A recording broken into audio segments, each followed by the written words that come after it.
Manchester United വിട്ട് മറ്റേതെങ്കിലും ക്ലബിലേക്ക് പോകുന്ന താരങ്ങൾ മികച്ച പെർഫോമൻസ് കാഴ്ചവെക്കുന്ന പ്രവണത ഇങ്ങനെ തുടർന്നുകൊണ്ടിരിക്കുകയാണ്. മാഞ്ചസ്റ്റർ യുണൈറ്റഡിൽ സ്ട്രഗിൾ ചെയ്ത് അല്ലെങ്കിൽ ഒരുപാട് വിമർശനങ്ങൾ നേരിട്ട് പെർഫോമൻസ് വേണ്ടത്ര രീതിയിൽ പോരാ, പ്രതീക്ഷിക്കുന്ന രീതിയിൽ അവരുടെ ഒരു ടാലൻ്റ് അനുസരിച്ചിട്ടുള്ള പെർഫോമൻസ് ഇല്ല എന്നൊക്കെയുള്ള ആക്ഷേപങ്ങളൊക്കെ കേട്ട പല പ്ലേയേഴ്സും പുറത്തുപോയി മറ്റൊരു ക്ലബ്ബിലെത്തുമ്പോൾ പെട്ടെന്ന് തന്നെ അവരുടെ ഒരു മെയിൻ പെർഫോമൻസായിട്ട് മാറുന്നു എന്നുള്ളൊരു കാഴ്ചയാണ് നമുക്ക് കാണാൻ സാധിക്കുന്നത്. ഒരുപാട് ഇൻസിഡൻസ് റീസെൻ്റ്ലി ഉണ്ട്. അപ്പോൾ അതിലേറ്റവും പ്രധാനപ്പെട്ട ഇപ്പോൾ മെക്ടോമിനെ സിരിയയിൽ നാപ്പോളിക്ക് വേണ്ടി തകർത്ത് കളിച്ചുകൊണ്ടിരിക്കുകയാണ്. പിന്നെ മേസൺ ഗ്രീൻവുഡ് ആണെങ്കിൽ ഫ്രഞ്ച് ക്ലബ്ബ് മാർസേയ്ക്ക് വേണ്ടി മികച്ച രീതിയിൽ ഗോളുകളൊക്കെ അടിച്ച് മുന്നേറിക്കൊണ്ടിരിക്കുന്നു.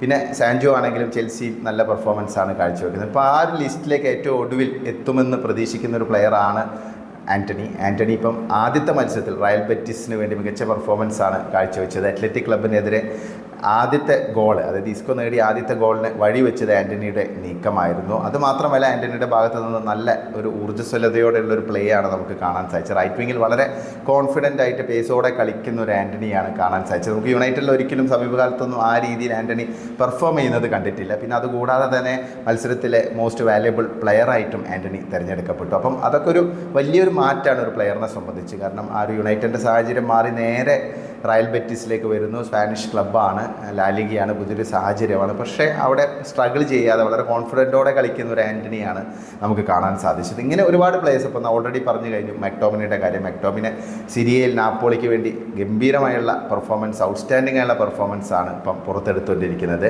അന്റോണിയോ കോണ്ടയുടെ മിഡ്ഫീൽഡിലെ ഒരു പ്രധാന ആയുധമാണ്. അതിപ്പോൾ ഒഫൻസീവായിട്ടാണെങ്കിലും ഡിഫെൻസീവായിട്ടാണെങ്കിലും 5 ഗോളുകളും 2 അസിസ്റ്റുകളും സിരിയയിൽ മാത്രം കോൺട്രിബ്യൂട്ട് ചെയ്യാൻ ഈ ഒരു സീസണിൽ മെക്ടോമിനിക്ക് സാധിച്ചിട്ടുണ്ട്.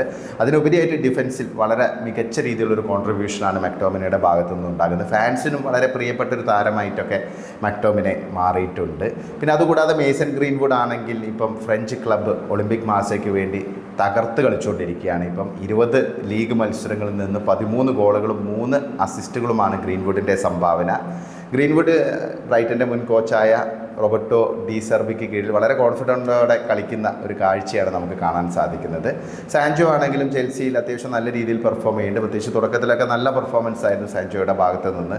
ചെൽസി അത്യാവശ്യം ടോപ്പിൽ എത്തി നിൽക്കുന്ന ആ ഒരു ഘട്ടത്തിൽ സാൻജോയുടെ ഭാഗത്ത് നിന്നും നല്ലൊരു കോൺട്രിബ്യൂഷൻ ഉണ്ടായിരുന്നു.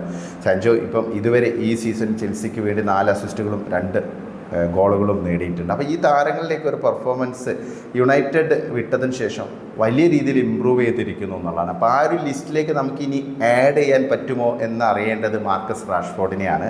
റാഷ്ഫോർഡ് ആസ്റ്റൺ വില്ലയ്ക്ക് വേണ്ടിയാണ് ഇനിയിപ്പം 6 മാസം കളിക്കാൻ പോകുന്നത്. ലോണിലാണ് അദ്ദേഹം ആസ്റ്റൺ വില്ലയ്ക്ക് വേണ്ടി കളിക്കുന്നത്. അപ്പം റാഷ്ഫോർഡിനെ സംബന്ധിച്ച് ഡിസംബർ മാസം പകുതിയോടുകൂടി തന്നെ ഏതാണ്ട് അമോറിമിൻ്റെ ആ ഒരു സ്ക്വാഡിൽ നിന്ന് പുറത്തു പോയിരുന്നു. അമോറിമിൻ്റെ വിശ്വാസം തനിക്കില്ല, അത് അമോറിമിന് തന്നെ വിശ്വാസമില്ല എന്നുള്ള അവസ്ഥയിലേക്ക് പോയി. പല കാരണങ്ങളുണ്ടായിരിക്കാം. റാഷ്ഫോർഡ് ഒരുപാട് വിമർശനങ്ങൾ നേരിട്ട പ്ലെയറാണ്, ടാലൻറ്റഡ് ആണ്, യുണൈറ്റഡ് അക്കാദമിയിലൂടെ വളർന്നു വന്ന പ്ലെയറാണ്. പക്ഷേ അദ്ദേഹത്തിൻ്റെ ലേസിനെസ്സും ആറ്റിറ്റ്യൂഡ് പ്രോബ്ലംസും ഒക്കെ താരത്തിന് വലിയ തോതിൽ ആ ഒരു കരിയറിനെ തന്നെ ബാധിച്ചിരുന്നു. അപ്പം ശരിക്കൊരു ത്രിശങ്കുവിലായിരുന്നു മാർക്കസ് റാഷ്ഫോർഡ് ഉണ്ടായിരുന്നത്. പല ക്ലബ്ബുകളുടെയും പേരുകൾ കേട്ടു, മിലാൻ്റെ പേര് കേട്ടു, പിന്നെ നാപ്പോളിയുടെ പേരുണ്ടായിരുന്നു ഇടയ്ക്ക്. ബാഴ്സലോണ വളരെ സജീവമായിരുന്നു. അവസാനം പ്രീമിയർ ലീഗിൽ തന്നെ തുടരാനുള്ള ഒരു അവസരം, അടുത്ത 6 മാസ കാലയളവിനുള്ളിൽ മികച്ച പെർഫോമൻസ് കാഴ്ചവെച്ച് തൻ്റെ കരിയർ തിരിച്ചു പിടിക്കാനുള്ള ഒരു അവസരമാണ് ഇപ്പോൾ റാഷ്ഫോർഡിന് വന്നിരിക്കുന്നത്. ആസ്റ്റൺ വില്ല എന്ന് പറഞ്ഞാൽ നല്ല രീതിയിൽ കളിച്ചുകൊണ്ടിരിക്കുന്ന ഒരു ക്ലബ്ബാണ്. അതുമാത്രമല്ല, ഉനൈ എമറിയെ പോലെ വളരെ എക്സ്പീരിയൻസ്ഡ് ആയ ഒരു വേൾഡ് ക്ലാസ് മാനേജർ എന്നൊക്കെ പറയാൻ പറ്റുന്ന ഒരു പരിശീലകന് കീഴിൽ കളിക്കാൻ പറ്റുന്നു എന്നുള്ളതാണ്. പക്ഷേ ഈ ഉഴപ്പും ഈ ലേസിനെസ്സും ഒക്കെ മുന്നോട്ട് കൊണ്ടുപോയി കഴിഞ്ഞാൽ, അതായത് യുണൈറ്റഡിൽ അദ്ദേഹം തുടർന്നുകൊണ്ടിരുന്ന ഒരു ആറ്റിറ്റ്യൂഡൊക്കെ തുടരുകയാണെങ്കിൽ വലിയ ബുദ്ധിമുട്ട് തന്നെയായിരിക്കും. കാരണം ഉനൈ എമറി എന്ന് പറഞ്ഞാൽ വളരെ ഡിഫറൻ്റ് ആയുള്ളൊരു കോച്ചാണ്. മാക്സിമം പൊട്ടൻഷ്യൽ എക്സ്ട്രാക്ട് ചെയ്തെടുക്കുന്ന ഒരു കോച്ചാണ്. അതുമാത്രമല്ല, ഈ മടിയും മറ്റേ ആറ്റിറ്റ്യൂഡ് പ്രോബ്ലം ഒക്കെ ഉണ്ടെങ്കിൽ വലിയ ബുദ്ധിമുട്ട് തന്നെയായിരിക്കും. അപ്പോൾ എന്തായാലും റാഷ്ഫോർഡിനെ സംബന്ധിച്ച് നന്നാകാനുള്ള, കാരണം അദ്ദേഹത്തിൻ്റെ ഒരു പ്രൈം ടൈമാണ് 27 വയസ്സെന്നുള്ളത്. അപ്പോൾ ആ ഒരു സിറ്റുവേഷനിൽ തൻ്റെ കരിയർ തിരിച്ചു പിടിക്കാനും പ്രൂവ് ചെയ്യാനുള്ള ഒരു അവസരമാണ്. ഇപ്പോൾ 6 മാസം നന്നായിട്ട് കളിക്കുകയാണെങ്കിൽ, അല്ലെങ്കിൽ ഈ ലോൺ കാലാവധിയിൽ നന്നായിട്ട് കളിക്കുകയാണെങ്കിൽ ആസ്റ്റൺ വില്ല അദ്ദേഹത്തെ സ്വന്തമാക്കാനുള്ള ഒരു സാധ്യതയൊക്കെ ഉണ്ട്. ആസ്റ്റൺ വില്ല ആണെങ്കിൽ ഇപ്പോൾ ചാമ്പ്യൻസ് ലീഗ് കളിക്കുന്നു, ചാമ്പ്യൻസ് ലീഗിൻ്റെ റൗണ്ട് ഓഫ് 16 നേരിട്ട് ക്വാളിഫൈ ചെയ്തിരിക്കുന്നു.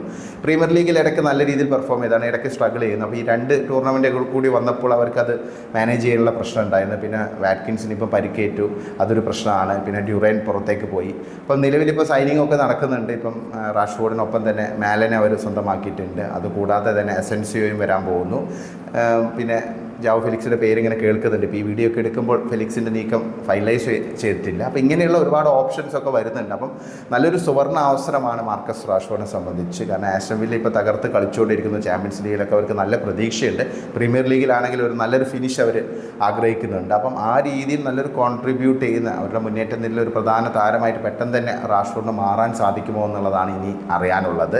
എന്തായാലും യുണൈറ്റഡ് വിട്ട് മികച്ച രീതിയിൽ പെർഫോം ചെയ്യുന്ന പല പ്ലെയേഴ്സിനും ഒപ്പം റാഷ്ഫോർഡും ആ ഒരു ലിസ്റ്റിൽ ഇടം പിടിക്കുമോ എന്നുള്ളതാണ് ചോദ്യം. നിങ്ങൾക്ക് എന്താണ് തോന്നുന്നത്? റാഷ്ഫോർഡ് ആസ്റ്റൺ വില്ലയിൽ പെർഫോം ചെയ്തൊരു മികച്ച പ്ലെയറായിട്ട് അദ്ദേഹത്തിൻ്റെ ആ പഴയ ആ ഒരു ഫോം തിരിച്ചു പിടിക്കുമെന്ന് തോന്നുന്നുണ്ടോ? നിങ്ങളുടെ അഭിപ്രായങ്ങൾ കമൻറ്റായി രേഖപ്പെടുത്തുക.